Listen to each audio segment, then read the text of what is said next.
You're welcome to Lecture 5 of Writing Skills, and the topic for Lecture 5 is Forms of Writing. This lesson discusses different forms of writing and demonstrates their structures. The forms of writing include essays, letters, curriculum vitae, reports, and memorandum. First, we are going to look at the essay. What is an essay? We say that an essay refers to any short piece of writing that analyzes and interprets a situation in a personal way. Many class assignments call for an essay writing because so much of what you write is likely to be in an essay form. Some essays contain the opinion of the writers. Some classify or compare and contrast situations, thus showing relationship between things or ideas. Some essays describe a particular event, and in some, the writer tries to convince the reader to follow a course of action, such as in persuasive essay. Essays are made up of three parts. First, we have the introduction, then the main body, and finally, the conclusion. Basically, there are four types of essays. First, we have the narrative essay. This tells a story of what happened in the past, which could be factual or fiction. The dominant tense used in the narrative essay is the past tense. If the narration is a typical experience, what people usually do, or it may be going on now, the present tense is used. The second type of essay is the descriptive essay. Descriptive essay gives a clear picture of a situation or an event, its outlook or behavior. Here, adverbs, adjectives, figures of speech, such as metaphor and simile, are used. The description must be organized so that the reader can vividly imagine the thing, object, or person being described. Argumentative essay is the third type of essay. This type of essay presents a point of view convincingly for the reader to share or agree. It is meant to either persuade, prove a point, or discuss problems by giving various sides of the argument, with or without solution, and uses facts when necessary. Finally, we have the expository essay, which is the fourth type of essay, as mentioned here. Expository essay involves giving explanation or specific directives. It is a kind of essay that enlightens the reader through analysis, comparison and contrast, classification and exemplification. The aim of expository essay is to instruct or inform the reader. Having seen the four types of essays, we are going to look at letter writing, which is a kind of writing or a kind of essay. Letter writing is a kind of writing which is written to someone, which may or may not require a feedback.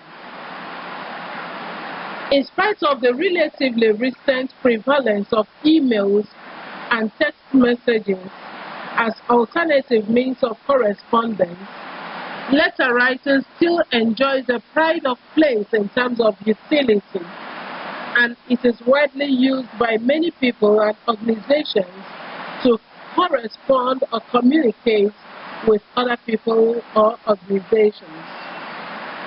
Letters are very much important in organizational activities. That is why companies employ highly trained and specialized secretaries and legal practitioners to help, among other responsibilities, in writing good letters for them. There is a bit of controversy among experts with regard to the types of writing and should be adopted in normal communication. Some scholars classify letters into two, which is formal letter and also informal letter. Other scholars retain the older classification of letters into three: formal, informal, and semi-formal letters. It is important to note that the type of a letter is determined by the tone, physical features, and the purpose for which the letter is written. First, we have the formal letter. A formal letter, otherwise known as business letter or official letter, is the letter meant for official communication in business establishments, public institutions, or private organizations. A formal letter may take the form of an application letter, letter of complaint, letter of request, letter of inquiry, letter of acknowledgement, and so on. The language of formal letters should be accurate, concise, clear, and strictly formal without unnecessary greeting or show of familiarity. It is also advisable that a writer of a formal letter should avoid language usages such as ambiguity, contraction, slangs, cliches, idioms, proverbs, wordiness, euphemisms, and abbreviations. The format of a formal letter is peculiar compared to the other types of letters. First, we have the address. The formal letter has two different addresses. The address of the writer, which is known as the addressor, and that of the recipient, which is known as the addressee. The address can be in a block or slanted form and must be written in full with the exception of formal abbreviations such as PMB or PO Box. The address of the writer is written at the top right-hand side of the first page, followed by the date. This is followed at the left-hand side of the page by the address of the recipient or the receiver of the letter, which starts at the first line following the last line of the address of the writer. Abbreviations such as ST for street, RD for road are not allowed in the two addresses. The name of the country should be written if the letter is to be sent to another country. The second feature of a formal letter is the date. This should be written below the address of the writer and before the address of the recipient, followed by a full stop. These are some of the ways of writing the date. Third, we have the salutation. This is the kind of greeting which the writer opens the letter. It is written at the left-hand side of the paper, immediately below the address of the recipient. The salutation is always followed by a comma. For example, dear sir, comma, dear madam, comma, etc. Here, abbreviations are allowed with titles such as Mr. or Mrs. or Miss or Doctor. However, one can decide to drop the full stop after each title. The first part of the formal letter is the title or heading of the letter.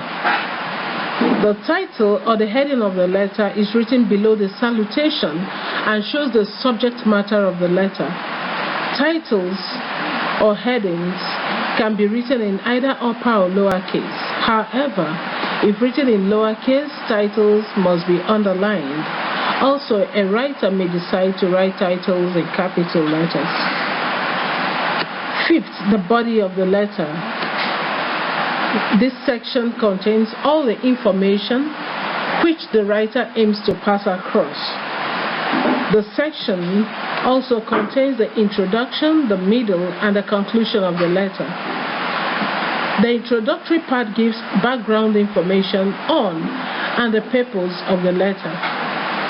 The middle part presents and develops the items of information the letter is intended for in short paragraphs.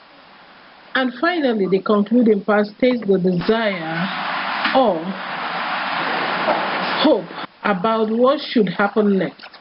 This is done in order to avoid abrupt ending of the letter. On the format of formal letters, we have the sixth part, which is the complementary clause or subscription. This is written in about 2 lines from the body of the letter at the left or right side of the page. The most acceptable form of complementary clause or subscription in formal letters is yours faithfully with Y in uppercase and F in lowercase.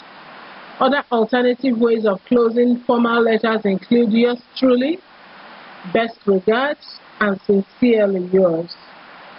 Note.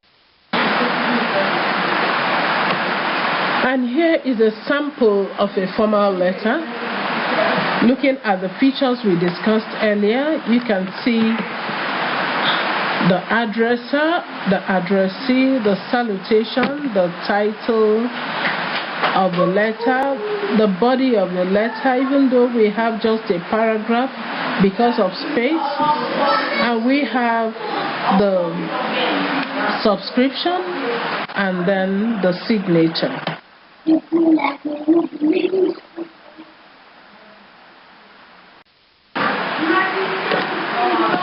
The informal letter is a letter written to family members, relatives, friends, and acquaintances.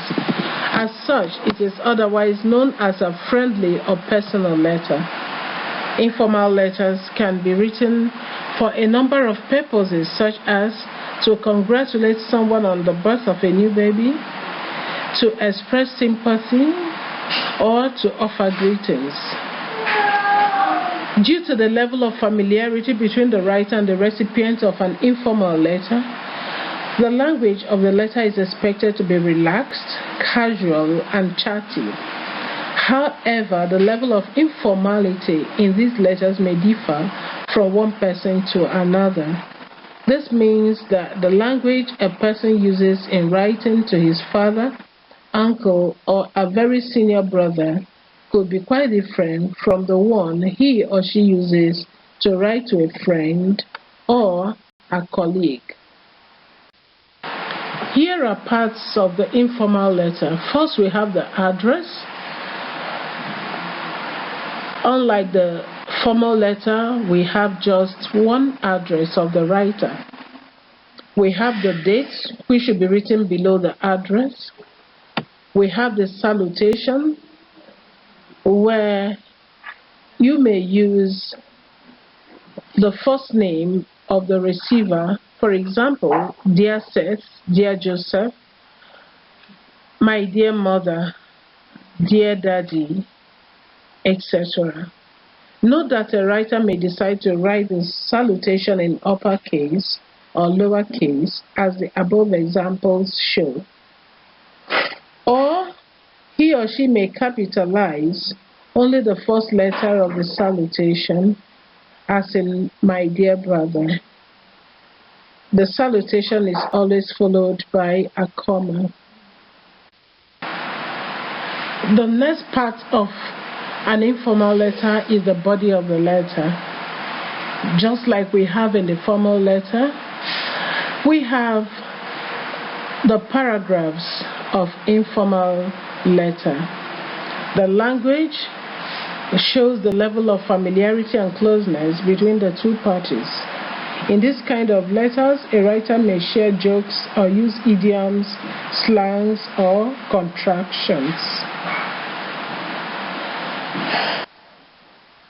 Another part of an informal letter is the complementary clause,